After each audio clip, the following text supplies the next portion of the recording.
Mr. President, hinawakan din namin yung problema na yan nung panahon ni Presidente Marcos. Pero noon ay mas madali ang trabaho namin sapagkat hindi kagaya ngayon, ang China ay hindi pa masyadong malakas noon ang kanyang puwersa. Wala silang Navy, wala pa sila dyan sa West Philippine Sea, kaya madali ang aming trabaho noon. Ngayon, sa inyong panahon, medyo mahirap ang katayuan ninyo. At binabati ko kayo sa inyong approach dito sa ating usapin sa West Philippine Sea. Hindi natin kailangan ang mainit na ulo dyan sa bagay na yan sapagkat yan ay malaki ang kaugnayan niyang usapin na yan. Hindi lamang sa ekonomiya ng Pilipinas, kundi sa seguridad ng ating bansa, ng ating mga kababayan, at lalong-lalo na itong lupain natin na minana natin sa Espanya at sa Amerika. Kaya po, ako'y nagagalak sapagkat pinakinggan ninyo ako at pinangangako ko sa inyo na kung kailangan ninyo ang serbisyo ko, gratis et amore, para sa bayan, para sa inyo, para sa ganon ay makatulong sa inyo, Mr. President. Salamat po.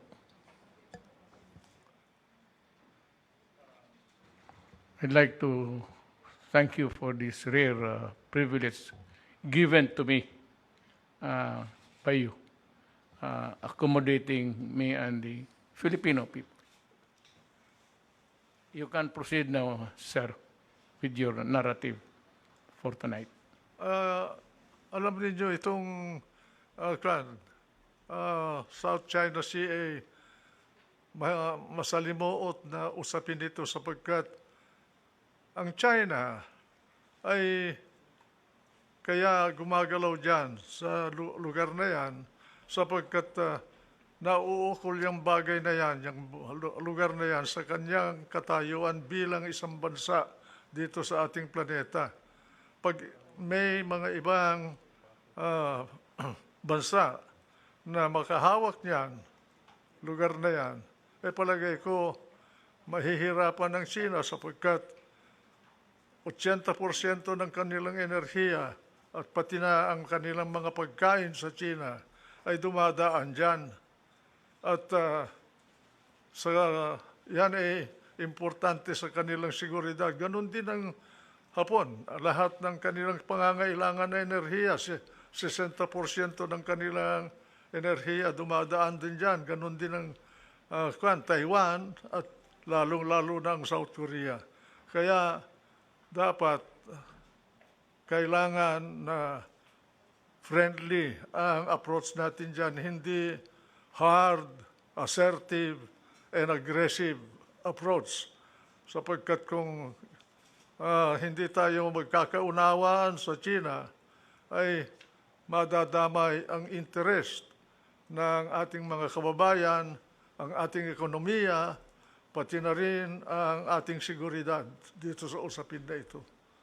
Mr. President, ako po bilang isang Pilipino at isang nanungkulan din, ako po ay anumang oras kung kailangan nyo ang aking tulong sa mga anuman na bagay sa ating bansa, gratis et amore, tawagin lang ninyo ako po. Sir, ang totoo niyan, ang bayan ang nangangailangan sa inyo hanggang ngayon. Ako, second lang ako doon sa linya, sir. At salamat, Mr. President. Salamat. Yes, sir. Thank you. Thank you very much. You can now proceed with the narrative you gave us. And if you can kindly relate to the nation what you told me in a conference just before. Kailangan, Mr. President, kung maaari ninyong payagan na imungkahi ko ito, dapat ang bansa nating Pilipinas sa inyong liderato ay gawin na malakas ang ating kakayahan na manindigan ng sarili. Sapagkat dito sa mundo na ito, ngayon, hindi tayo maaaring umasa sa ating mga kaalyado kahit na sila na ang malakas na puwersa sa ating planeta sapagkat marami din silang mga problema sa kanilang buhay, sa kanilang bansa. Marami pa silang problema sa panglabas. Kaya dapat palakasin din natin ang ating ekonomiya, ang ating puwersa militar, at naintindihan siguro yan ng China sapagkat yan din ang ginagawa nila para sa ganun ay sila ay manatili na isang bansa na malaya. Kaya Mr. President, I congratulate you for your effort to see to it that the country will survive in these critical times. Hindi dapat gamitin ang mainit na kaisipan na kagaya ng mga kritiko natin. Dapat balance lang ang approach natin at mahinahon. Dad, what you said inside, you say again. Ah. Lahat ng sinabi mo kanina, sabihin mo ngayon. Sir, if you can kindly relate to us now what this is the problem of the West Philippine Sea. Alam na po ninyo, nung ako'y nasa Senado, Senate President ako noon, inimbita ako ni President Aquino isang hapon doon sa palasyo, doon sa cabinet room. Nung dumating ako doon, akong unang dumating. Pangalawa, dumating si Senator Trillanes. Pareho kaming senador noon. Meron siyang ibinubulong sa akin na treason. Di ko naintindihan yung gusto niyang sabihin. Pagkatapos nung dumating na si Albert Del Rosario, kalihim ng Department of Foreign Affairs, at kasama niyang presidente, umupo sila. Binibriefing kami ni Del Rosario tungkol doon sa nangyari sa Scarborough, Seoul. At mukhang nagkaroon ng alitan ang pangkat natin at ang pangkat ng China doon. Ngayon, sinabi ni Trillanes na nagpunta siya sa China at kinausap niya yung mga namumuno sa China tungkol doon sa bagay na sa problema na yon. Ako naman, bilang presidente ng Senado noon, tinanong ko sa kanya, anong karapatan mo na nagpunta sa China? Yung ba, kusang loob mo lamang ang nagpunta ron? Sabi niya, hindi. Nagpunta ako doon, may authority ako. Sinong nag-utos sa'yo na pumunta ron? Pagkatapos sumagot si Presidente Aquino, sabi niya, ako ang nag-utos sa kanya. Sinabi ko kay Presidente Aquino na dahan-dahan, Mr. President, medyo masalimuot yata yan sapagkat hindi natin alam kung anong mga pinag-usapan nila ni Trillanes doon sa mga nakausap niya sa China. Kaya mag-iingat tayo. Pagkatapos noon, si Secretary Del Rosario, binigyan ako ng sulat ni Ambassador Brady natin sa China na nagrereklamo na itong si Trillanes ay binabypass siya. Yung pala, si Trillanes ay pasok at labas sa China na tila hindi na dumadaan sa immigration dahil inuutosan yata siya ni Presidente Aquino. Kaya sinabihan ko sila na dapat huwag natin gawin yun sapagkat bansa ang nauukol dito. Nagkaroon ng mediation. Ngayon, ang mediator pala doon ay ang Amerika. Ang question ngayon na hindi ko masagot at hanggang ngayon hindi ko alam kung sino ang humingi ng tulong ng Amerika. Ang Amerika ang nag-mediate. Nagkaroon ng kasunduan dahil sa mediation ng Amerika na umatras bawat China at Pilipinas doon sa area ng Scarborough. sinunod ng Pilipinas yung kasunduan sa ilalim ng mediation ng Amerika, pero ang China ay hindi sumunod. Ngayon, ang question ko, kung ang Amerika ang naging mediator, unang question, sino ang humingi ng tulong ng Amerika? Pangalawa, bakit nung hindi tinupad ng China ang kasunduan, umatras din siya? Bakit hindi man lang pinagsabihan ng Amerika ang China na tuparin niya yung kasunduan? Ang impression ko bagay, parang ginamit lang tayo doon sa bagay na yun. Ano man na interest ang nauukol para sa Amerika, hindi ko alam. Pero ganon ang impression ko. Hanggang ngayon, hindi ko masagot kung bakit yung mediator natin ay hindi tayo tinulungan para tumupad naman ang China para doon sa kasunduan na umatras sila. Kaya ngayon, sila ang nakapwesto doon, tayo nawala. Yan po ang natatandaan ko na pangyayari dyan sa problema ng tinatawag natin na panatag, isla ng panatag. Senator, I would like the people to know, you have given us really almost the foundation of your talk tonight and probably your answers, na bakit pumayag ang Pilipinas na umatras tayo.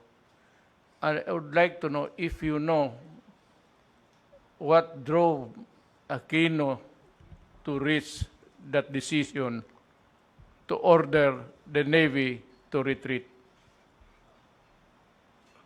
Yun daw ang kasunduan na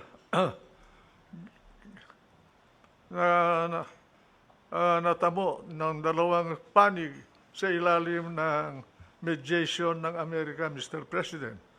Kaya dapat siguro si Albert Del Rosario malaman sa kanya kung sino ba ang bilang Secretary of Foreign Affairs noon, sino bang humingi ng tulong ng Amerika?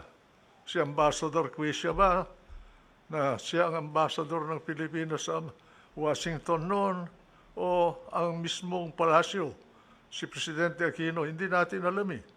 Ngayon, dahil doon sa pangyayaring yun nagkakuan tayo, na nalugi tayo.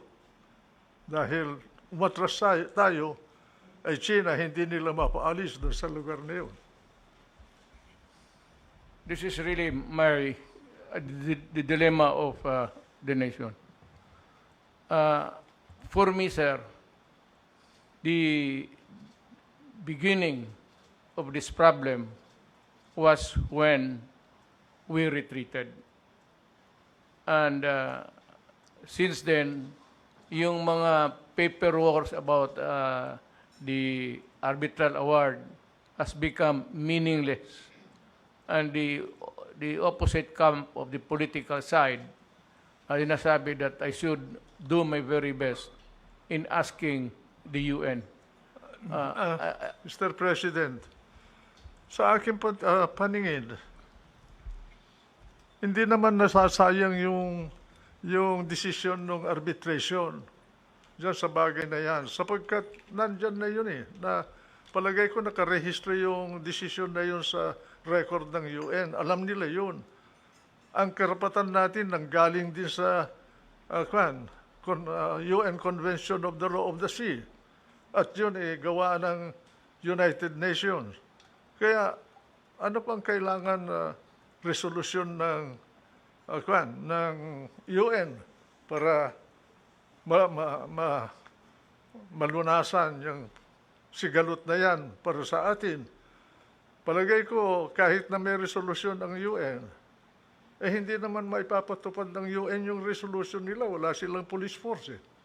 Wala namang world government na kagaya ng istruktura natin sa ating bansa. Meron tayong hukuman, meron tayong pulis, na kung merong kailangan na usapin tungkol sa hustisya, mapupunta ka sa hukom. Hindi ganyan sa level ng mga bansa. Sa level ng mga bansa, ang nananatili dyan kung ano ang kakayahan mo kontra sa kabila. Yun lang. It is what operates within the level of nations, Mr. President, is what they call the law of nature, the law of force and nothing more. That is international law. That is what I've been telling at least our countrymen. I was frank enough in the early days, and I said that might makes it right. And we are not, unfortunately, on the side of might. So we cannot do anything because we cannot be in parity in force and in all. So we have to talk, just talk and talk until such time, by the grace of God, if there is an opportune time for all of these things to correct itself, maybe.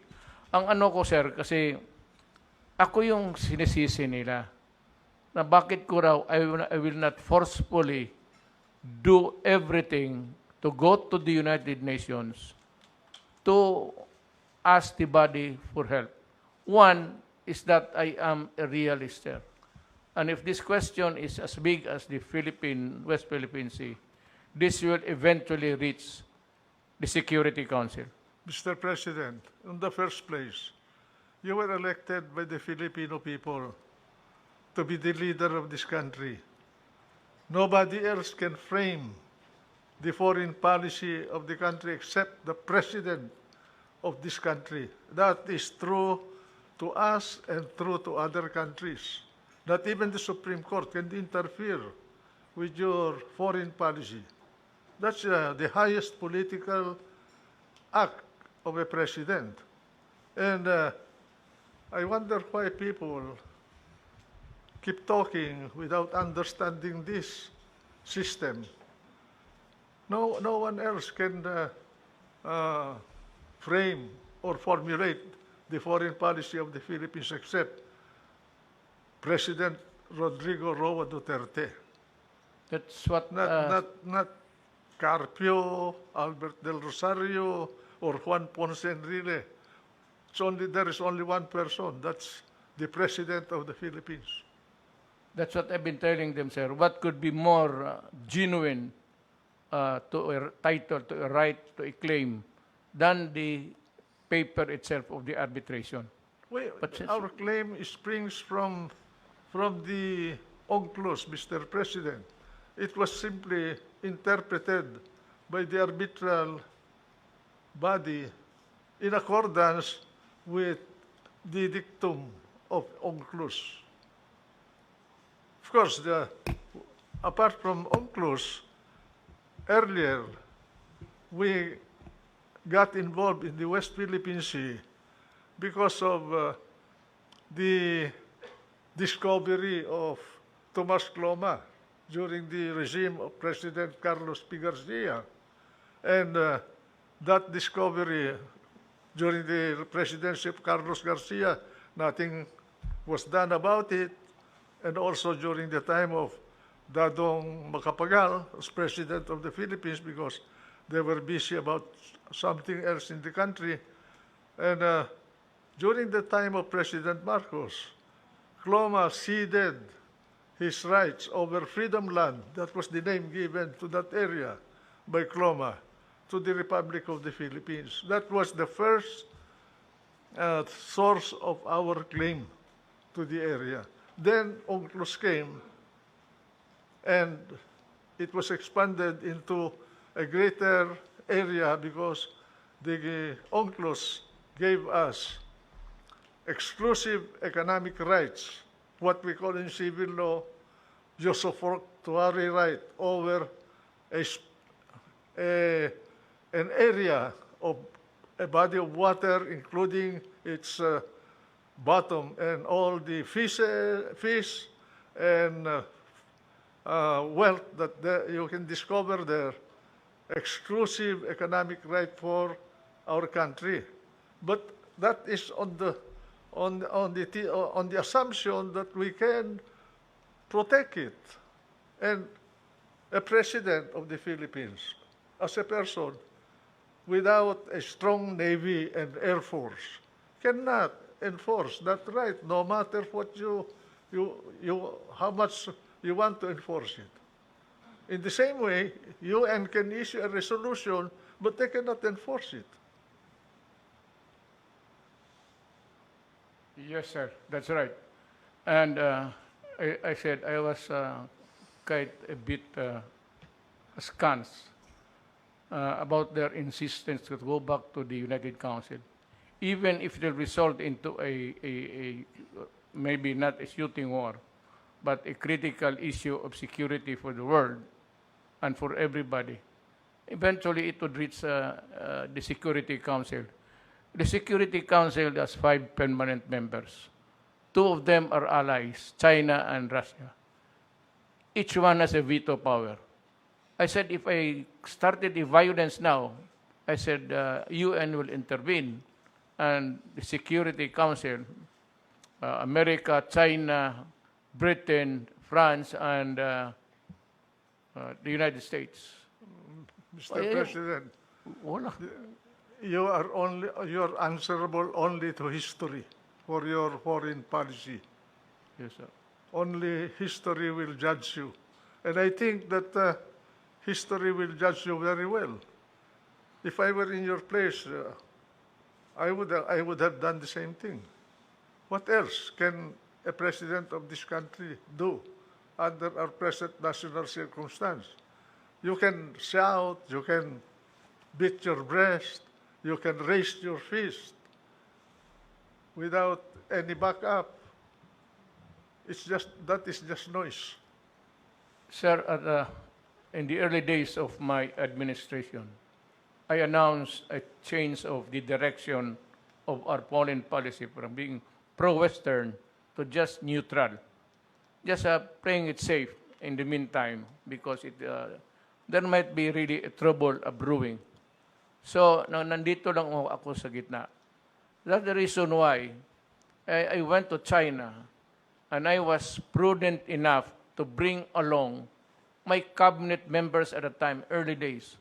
Some of them are now here. Yung mga military, sir, General Anyo was then General Chief of Staff. Delphine Lorenzana, Secretary Lorenzana was my DND. Pati maraming Esperon was there, sir. So just to make sure. And pointedly, I said to President Xi Jinping, in front of everybody, 2 panels opposite each other. Sabi ko, Mr. President, there was a long discussion. But I said, Mr. President, I know that we have conflicting claims. But, I have plans of going to the West Philippine Sea to dig my oil. At tapos, sir, ang sagot ni President Xi Jinping, almost in whisper. Parang ganito, sir, magkaharap. Sabi niya, in front of the witnesses that I brought along, just to make sure that I will be correct all the time. Be prudent about it. Sabi ko, magdig ako ng oil. Sabi niya, in whisper, Mr. President, please do not do that. Please do not do that. You will just sour up our, we have a new beginning here, new friendship found. But if you do that, he said in the almost whisper, there will be trouble. Sa totoo lang, Mr. President, ito sinasabi ko hindi dahil ako anti-American. Hindi ako po hindi anti-American. Sa mga Amerikano, marami akong kaibigan at meron akong apo na Amerikana. Ngayon, iba yung mga American citizens sa kanilang gobyerno Sa kanila, yung gobyerno nila, national interest palagi ang pinagbabatayan nila ng galaw nila sa larangan ng relasyon ng mga bansa. Sa totoo lang, sa karanasan ko bilang Secretary of National Defense, nung panahon ni Presidente Marcos, hindi natin maasahan ang Amerika sa mga ganitong usapin. Nung Secretary of Defense ako po, nung kasagsagan ng Vietnam War ng Amerika, humihingi kami ng delivery ng Amerika ng 2,500 Armalites.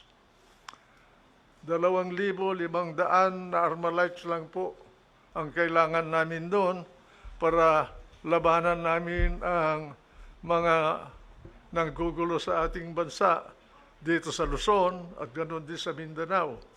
Sapagkat noon, ang mga baril lang namin ay carbine at garand. At ang aming puwersa noon ay 48,000 lang po ang kabuuan ng sundalo natin.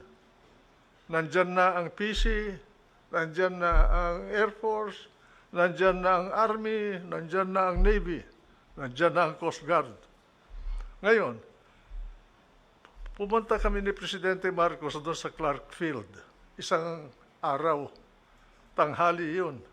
Dahil dumating yung si Admiral Gaylord ng 7th Fleet na nakabase sa Hawaii. At hinihingi namin ang delivery ng 2,500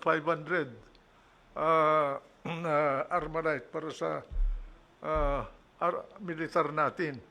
Ay sabi niya sa akin na hindi low priority kayo sapagkat kailangan namin ng baril sa Vietnam. Sabi namin, meron kaming problema dito, kailangan namin ang ipinangako ninyo. Sa madalit salita po, hindi kami nakakuha. Kaya dahil dun sa karanasan na yun, bilang sekretaryo ng kalihim ng Department of Defense noong mga panahon na yun, minungkahi ko kay Presidente Marcos kung ganito ang trato sa atin ng Amerika, nandito ang base militar nila. May kasunduan tayo under the Mutual Defense Treaty. Hindi tayo matulungan sa 2,500 Armalite. Mabuti pa, bumili na rin tayo ng baril natin, pagbayarin natin sila ng renta sa base militar nila at yung renta nila ang pamili natin. Wala tayong aasa na ibibigay nila sa atin. At dahil doon, ang ginawa ko, para magkaroon tayo ng baril, kinausap ko si Dr. Goh Keng Swee ng Singapore. He was my counterpart. He was the Minister of Defense Minister of Singapore. Meron silang Colt factory doon noong araw. Humingi ako ng baril sa kanya. Nakakuha kami ng mga old model ng Colt. Wala pa yung kagaya ng mga Armalite ngayon. Noon merong binobomba para kung nag-stoppage yung mga baril. We were able to get 10,000 pieces of long arms from Singapore. And I got the ammunition from Taiwan. Kaibigan ko si General Wego, kapatid ni Chiang Ching-ko. He was the head of the arsenal of Taiwan, and I was able to get the bullets from him. Kaya ang kapalit naman noon na ibinigay namin sa Singapore na pabor, nag-istasyon sila ng isang squadron ng kanilang Air Force dito sa Clark natin at for training purposes. Kaya naagapan namin ang seguridad ng bansa dito sa Luzon at sa Mindanao noong mga panahon na yun. Kaya kung aasa tayo sa tulong ng Amerika, lalo na ngayon, magulo sila sa Amerika at marami silang problema. Nandiyan ang problema sa Gaza at Israel at Palestine ngayon. At ganoon din, umaalma ang Russia. Palagay ko, kahit napupunta tayo sa UN, mag-i-issue ng resolusyon ang UN, aasahan ng UN na magpapairal nun Amerika din o yung may mga kakayahan.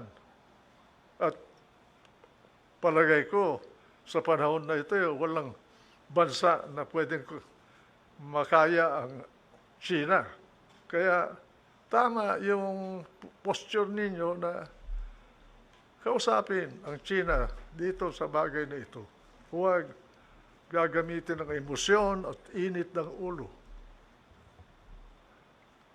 Yes, sir. I would like to explain to the nation that sometimes I must admit that I am harsh with my words. That is my nature and I cannot change it at this time. Gusto nilang ipasa sa akin yung to attribute to me, against me, yung pagkakamali nila. Siguro kailangan malaman natin kung saan ba nanggaling yung koneksyon ni Trillanes sa Beijing. Paano siya nagkaroon ng koneksyon doon? Mismo ako. Naging guest ako ng Beijing. Wala akong koneksyon na kagaya ni Trillanes. Paano siya nagkaroon ng koneksyon na gano'n na pwede niyang lapitan ang mga pinuno ng China nung panahon na yun? Pati Presidente Aquino, palagay ko, wala siyang ganong koneksyon. Bakit si Trillanes ay nagkaroon ng koneksyon na gano'n? Yun ang isang misteryo na hanggang ngayon dapat malaman kung anong kasagutan. I do not demean or belittle our armed forces. Ang akin lang, sir, it is really a wonder to me why, of course, it's only President Aquino who can answer it, why he chose a military man to do the back channeling. And the problem is it was so secretive, almost sub rosa type of negotiation that was kept secret. Now, you can name the people, we can insist on knowing the people, pero yung tataguan mo, sir, yung anong developments doon. And this is really my $64 question to everybody. The mystery, Mr. President, to me was why Trillanes and not someone else? From the Why? foreign service. Why Trillanes? Of the senators who were incumbent at the time, why was Trillanes selected as the negotiator for Aquino?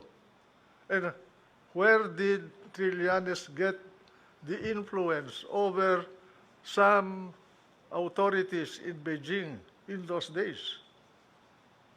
Yes, sir. I understand That is that the puzzle to me.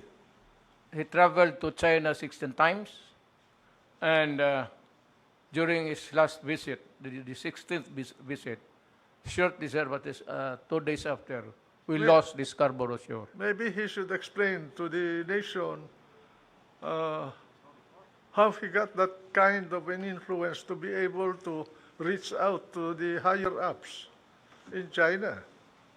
Not just anybody can talk to any member of the Politburo of China. He must have been a very influential person in China to be able to do his work as he did. And how did he acquire that influence? That is a mystery to me, Mr. President. So with me, sir, I would say, so dapat one of these days, maybe the Filipino people should demand the truth.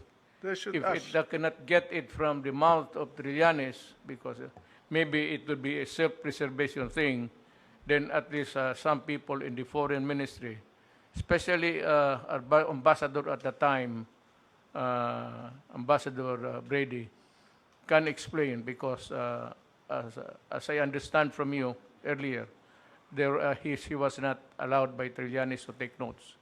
Alam mo kasi, sir, ganito yan para sa mamalaman ng mga taong Pilipino.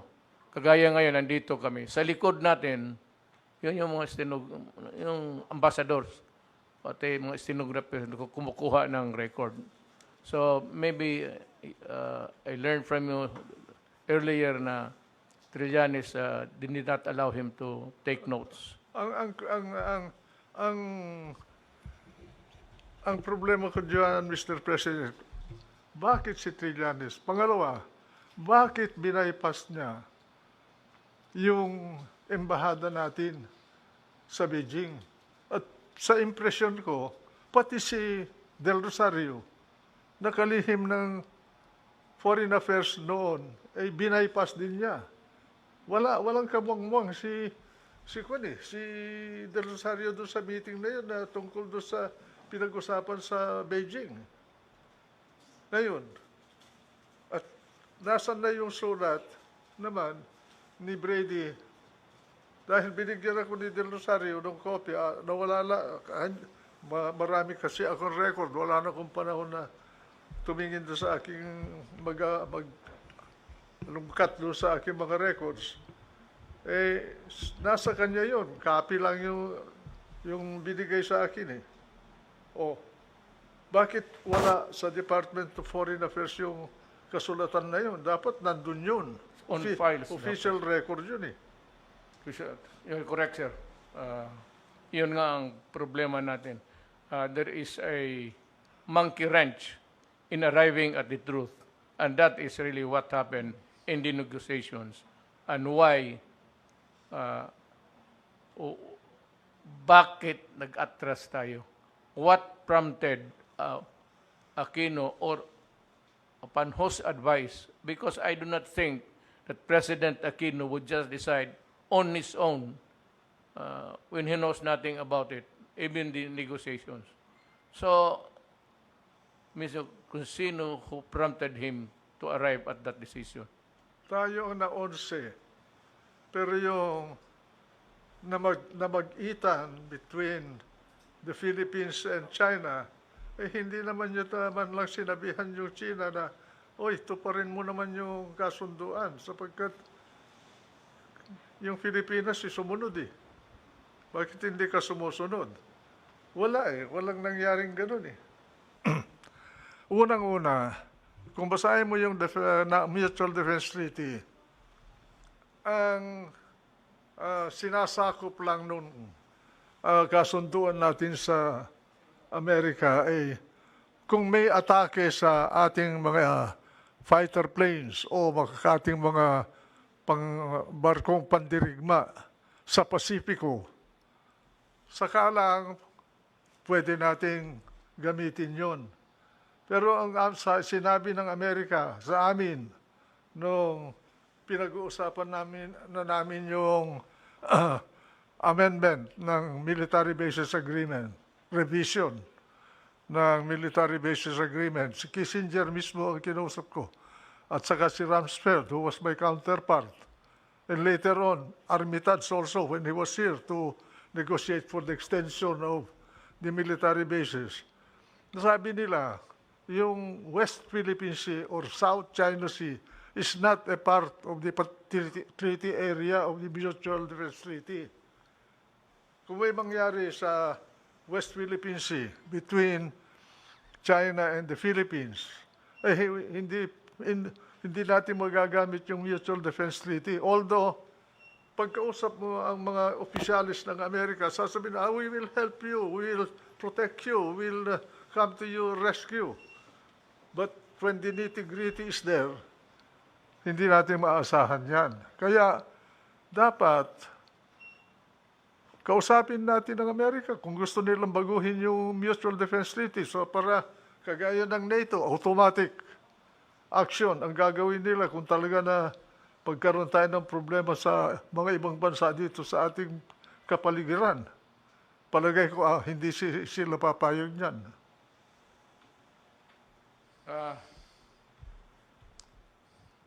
I don't know what I said. I'm just a few months away from my presidency.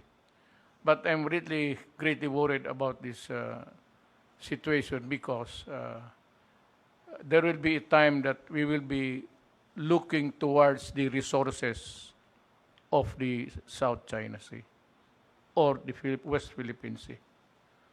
There will be a time that itong oil, gas, and everything, which you said into run into billions, I do not have the figures, they might take an interest on that. And that is the time when I said that there will be a real problem. Not so much now. I might maybe keep silent about it. Alam mo, Mr. President, ang pinag-uusapan natin talaga dyan, at bottom line nito ay kayamanan.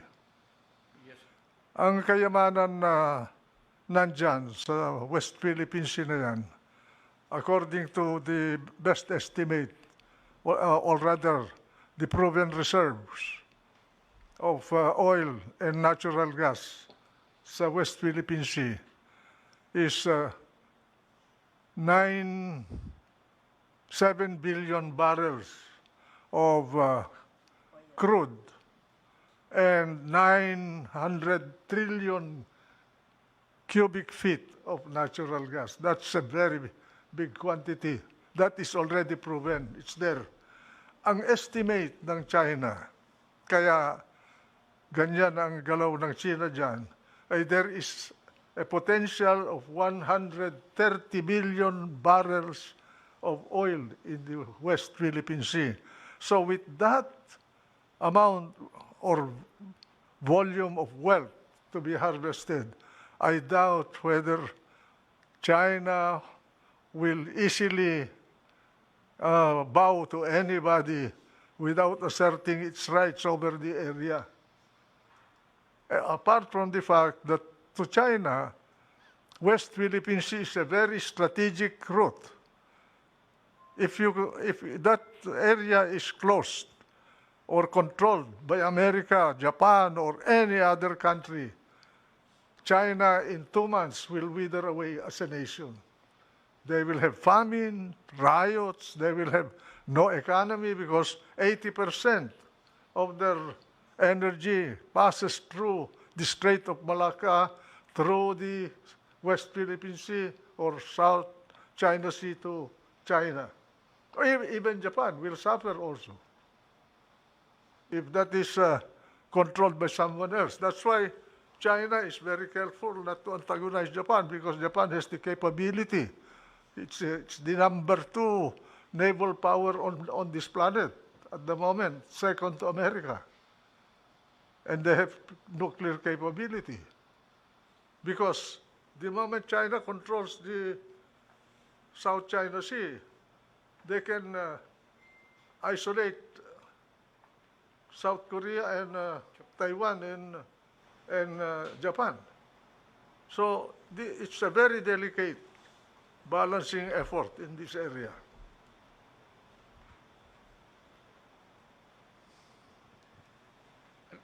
Alam mo, sir, I really see the problem, a serious problem in our hands.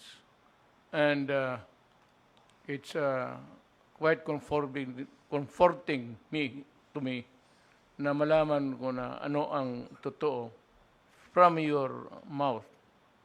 Because sabi ko, to me, you're the most authoritative Senate President ka noon. Alam mo ito lahat at dapat malaman ng taong bayan because hindi naman ako, I'm not talking about politics, I'm just talking about the behavior of some na tinitwist nila. So it could be just, I said, do you want me to correct what is wrong? Ang problema niyan is the wrong started from them. So, ginagawa akong, sabi ni Quisa, niloko tayo. Kasi loko-loko ka. Bakit nagpaloko kayo? I hope that we would be able to weather any trouble with China now and in the future for as long as it is very dangerous for us to go into a kind of... From where I sit, Mr. President, I think you will be able to handle it well in the manner you are doing it now. Because what do we well, we lose more if we antagonize China. We have no choice except to negotiate with China. If assuming that there's no dispute about our right to right over exclusive economic exploitation of our West Philippine Sea asset, still we need foreign money to make it a source of wealth for the country. Now, our choice at that point will be either go to Europe and get technology and capital to explore and exploit the energy resources of our economic zone in West Philippine Sea, or deal directly with China. China is one of the best energy explorer now on the planet. In fact, I read some books which says that China now in engineering almost surpassed MIT in the quality of their graduates. Massachusetts Institute of They are Technology. very advanced already. So I think that as far as I'm concerned, we will not gain anything by antagonizing China. I'm not pro-China. I do not have any interest in China. But as a Filipino, I will take this position to protect my countrymen, to protect our core territory, to protect our economy. Maybe we can get better by talking with China instead of being aggressive. I do not know if it was made clear to us at that time, but in one of my many visits to China, there was a talk, but it was not really translated into a concrete agreement, that maybe China and the Philippines can exploit the resources in the seabeds together. This was not clear to me at the time. It might be into the present agreements now below, but as an agreement between heads of state, there was no guarantee. It's the companies down below. But when it comes to a matter of the interest of a country, you can always disregard everything down, and you have to protect yours first. Mr. President, China is involved in energy development and production in Africa, in many parts of Africa. I think they're in that former colony of Portugal there. Ghana? Ghana? No. That's in the western side of Africa. And then they're also in Nigeria. They have plenty of interest in Africa. Why can't we not deal with them, with China? We are in this region. Realistically, we cannot ignore China. We have to deal with China. Instead of making China as a foe or irritate China, why don't we befriend China without surrendering our rights? We befriend China because we are Orientals. We understand each other. Eh, yung malampayo lang, hindi natin alam kung totoo yung mga ginagawa na kasosyo natin dun eh. Eh, that's yun. Well, maybe I will just ignore my critics. That's the best thing, Mr. President. So to Pabayaan mo na lang sila na derail me from my official duties, and I will just say that after talking to Senator Enrile, you guys have become irrelevant to me. After all, Mr. President, you're only responsible to the Filipino people. Correct, sir. Yes, sir. And you're not responsible to any specific person for your foreign policy. Yes, sir. Yours is to protect the interest of the nation and its people in the best way you can. Sir, it's noteworthy to say that alam mo, they used to drive fishermen away from fisher folks along the coastal ranges of the Philippines.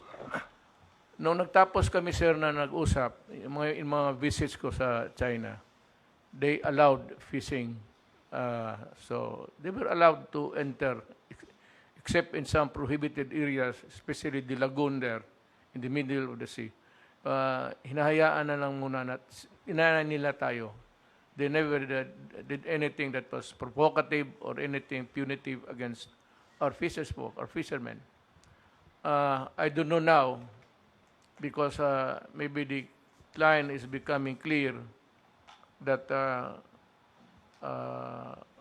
we are more, not really forceful, but a little bit stronger now in our dealings with them. But I would like to assure, I said to China, I assure you guys that nothing of a sort of a placing their arms against you. Even if we put our entire Navy SEALs there, we will not start a war because we cannot afford it. I was just being frank to everybody. And China understood us. And that is why there's not, I said when the pandemic started, I knew right away the problem. The problem is we do not have it. We do not manufacture it.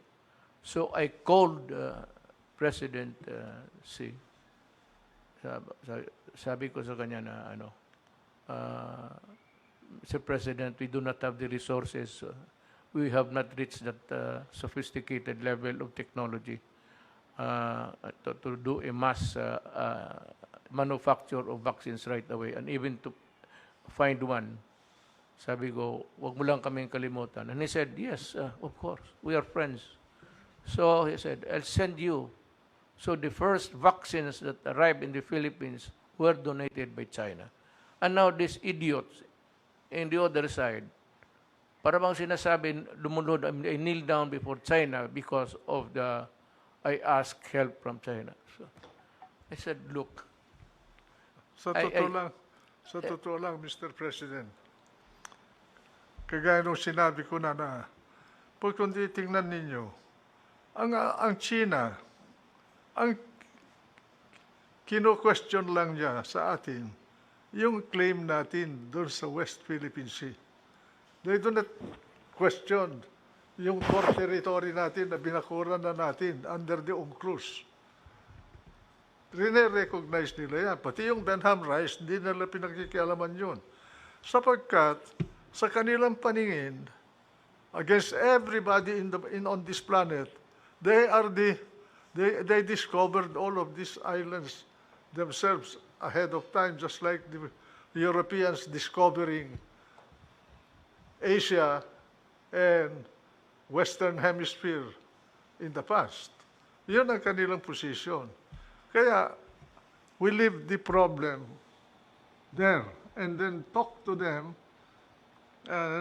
friendly in order that we can get a better deal with China. We have to deal with China. We cannot afford to antagonize China.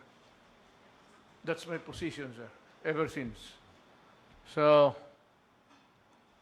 ganito na lang. Ito yung paghingi ko rin ng bakuna, inisyo, sabi ko, no, it's not wrong to express gratitude.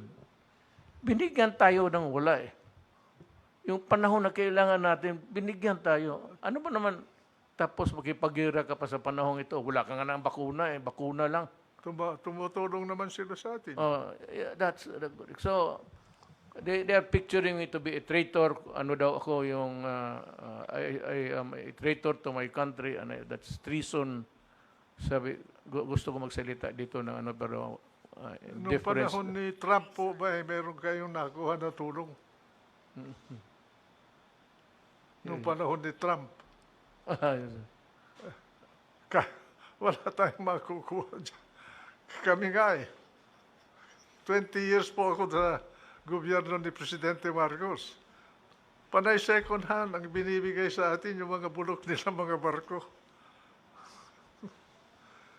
Yung Sikorsky natin, hindi nila binigay yun. Binili natin yun. Pera ng Pilipino yun. Hindi nang galing sa bulsa ng Amerika. Let me let you in sa pangyayari, sir, sa presidency ko vis-a-vis with America. One is early on, we need something like so many Armalites, thousands, 23,000, I think, for the PNP. Alam mo, hinold yan ng Congress because they said that human rights violator daw ako and it will be used against my citizens. Matagal na lang, hindi lang ikaw po ang ginandyan nila. Si Presidente Marcos nga Tsaka yung helicopters ko, nag-order ako, tapos gusto kong i-cancela, but they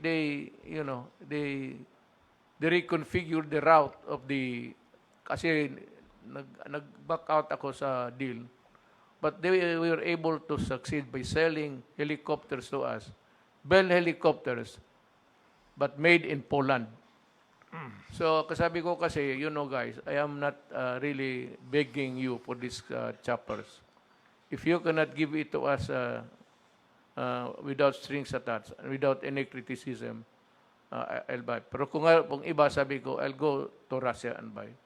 So, yan ang sinabi ko sa kanila. And they softened. At eventually, pinadala nila yung... yan ang problema sa... one thing, the problem with America is human rights kaagad. The lobby is so strong that, the State Department, the lobby, the State Department is inhabited by a cross-section of different race. So there's a conundrum of, the discussions there. One high, maybe high-level official who comes from a Filipino stock would lobby for his country, and then the other one. So, hindi talaga natin maintindihan itong State Department. That's why I said, I would like to stay away from you. Nung panahon namin po, nung panahon ni Presidente Marcos, I requested for a squadron of F-16s. Ayaw nila po magbigay. Basta sabi nila, tama na yung mga F-5s ninyo. Pati helicopters, yung mga luma na helicopter nila ang binibigay sa atin. Nagbabagsakan, sir. Nagpunta ako sa Connecticut, doon sa pabrika ng Sikorsky. At bumili kami ng Sikorsky, pera ng Pilipinas. Hindi galing sa Amerika yun. Kaya pinagbayad natin. Nung araw, hindi nagbabayad ng renta ang Amerika sa base militar nila Libre. Wala silang binabayaran. Kaya dahil doon sa karanasan namin, pinagbayad namin sila ng renta. At saka, nung presidente na si Cory, at matatapos na ang termino ng military bases, pumunta dito si Armitage. Trinabaho niya yung extension. Kinausap ako ni Armitage kung pwede natulungan ko sila. Sabi ko, hindi pwede, Richard. Ako, ang kaisa-isang opposition senator ni Cory. 23 ang senador niya. Bakit hindi niya maipasa yung extension? I have to take an opposition position. I will vote against the extension. Nung primero, kami lang dalawa ni Bobby Tanyada against extension.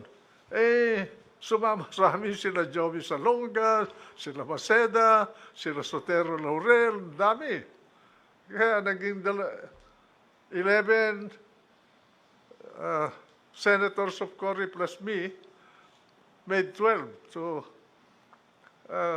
terminate the military bases agreement. That they have substituted it with another ruse system, itong visiting forces agreement. Now, under that agreement, it is what was entered into by Aquino again. It's up for renegotiation.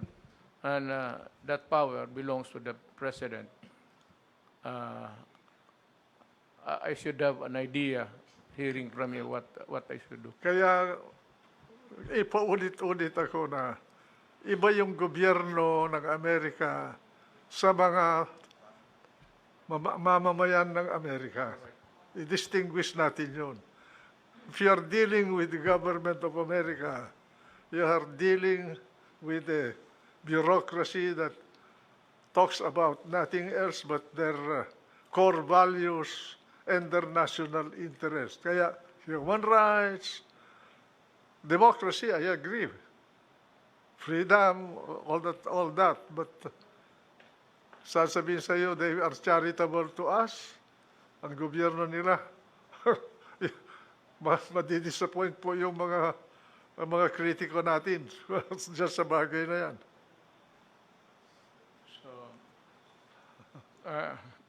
This may order now to the cabinet and to all and sundry, yung talking for the government to refrain discussing itong West Philippine Sea with anybody. If we have to talk, we talk, and tayo-tayo lang, and there is one spokesman, si Secretary Harry, you do it. Now you get the picture. Mr. President, if I may suggest, we get what we can get from China on the West Philippine Sea, use it to strengthen our military capability and exploit Benham rice, Philippine rice. Yes, sir. Benham rice is exclusively Philippine property. Yes, that's right, sir. I have made it clear to the world, that I will not allow any intrusion there. Well, of course, the right to innocent passage is everybody's privilege. But to allow anybody even to just try to exploit or to even to look, I will not allow them to do that, because that Philippine rice belongs to the Filipino people. All I can say, Mr. President, is we must do everything to avoid irritating China or giving China a reason to Be angry. deal with our core territory, because our core territory is very important to China. It's like a fence from the Kuril down to Honshu, all the way to Ryukyu, Formosa or Taiwan, to the Philippines, all the way to Indonesia. That's the first line of defense of America. And they cannot penetrate that. The only way for them to get out of the West Philippine Sea is either they go up over Hokkaido and exit in La Perouse Strait, or they pass through the Strait of Luzon between Taiwan and Batanes, or they go south and veer east behind Balabac and pass through the Sulu Sea to the Celebes Sea. That's why we must never give China a reason to attack our core territory. We have enjoyed the best. That is the bottom line. We have the best of Nothing more, relations. nothing less. We have the best of relations now. We will not wait. We will not waste that. Bakod tayo ng China from our northernmost island, Amianan, all the way to Sabah. Parang bakod yan sa kanila. Bigyan mo sila ng rason para invade you. Ano magagawa ng Amerika? They will not risk a nuclear war They will with not. China for us. The next war will be fought on nuclear peace. Wala na yung conventional, sir. Wala If it na. is war against big powers, it will be a nuclear war. And it will reduce this planet into a dry land. Ay vulnerable din ang Amerika. Yan nangyari na sa kanila, yung pipeline nila. That's already a signal that there is some vulnerability on them. Tayo rin, we are vulnerable. If we irritate a country like China, we cannot patrol all our islands from the north all the way to the Sulu Sea. We are a porous country. Yeah, very poor. Kung ang mga Hapon nga, they were not able to guard the coastlines of the country. That's why the Americans were able to supply us with firearms in March of 1945 already. When the war broke out in 1941, December of 1941, the only time the Americans came to us to help us, the guerrillas I'm talking about, was March of 1945. That's a period of agony for the country. MacArthur abandoned us. And then they wrecked Manila. They destroyed. The Japanese did not destroy Manila. It was destroyed by the The Americans. heaviest bombing to occur in Southeast Asia at that time was when they bombed Manila to rubble. So, I would like to just study very carefully with the advent or with the coming of the renegotiation of the visiting forces agreement. Something has got to give. It could not be nihinuhay lang sa atin. At least in my time. But I said I made it clear that well, I have not been to America for the longest time. The last visit was about 10 years ago, and President Trump invited me several times, but I said, for as long as you treat us like something which is an inferior, ginagawa mo lang kaming detachment ninyo. You are making the Philippines a sort of an early warning device detachment bago mag-abot ng Amerika. And I said, this cannot happen during my time. Mr. President, critics you'll always have. If I were you, I will not mind them. Just mind history, the Filipino people. Yes, sir. So, alam ng tao ngayon bakit ako hindi sumasagot. And this is the best advice that I got ngayong gabing ito. So, it's been a long talk. Sir, I would like to thank you again Anytime, for Mr. President, gratis et amore. nalaman I'm at ng your beck and call. Filipino. To me, you're the only one that matters. So, if you say that I do not waste my time with them, so I will not waste my time to them. And this will be the beginning tonight, rather. Hindi na ako mag beginning tonight, Huwag hindi mo na na ako sagutin, Mr. President. They will enjoy that if they are being answered by a president. Okay. I said, everything is clear to us. Mga kababayan ko, I do not talk fluent Tagalog, but everybody understands the Tagalog dialect. At least narinig na ninyo sa ating one of the best minds of our generations. Sa bunganga niya, what is really the score between the salting of China and the Philippines, and how we are navigating peacefully to avoid trouble with China. It is not to our advantage, as the senator has said, that we go out and quarrel with China. Ako wala rin ako nakita. So, the senator is one with me. I am happy that I said one of the best minds of ating generation has agreed with me. Maraming salamat po. sa inyong lahat.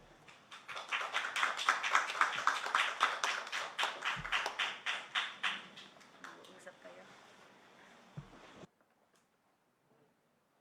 Okay na. Yung isa na lang.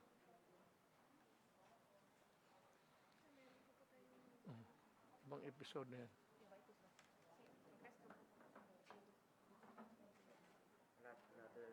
Another part na po. Another episode. Bali, isang program lang yan.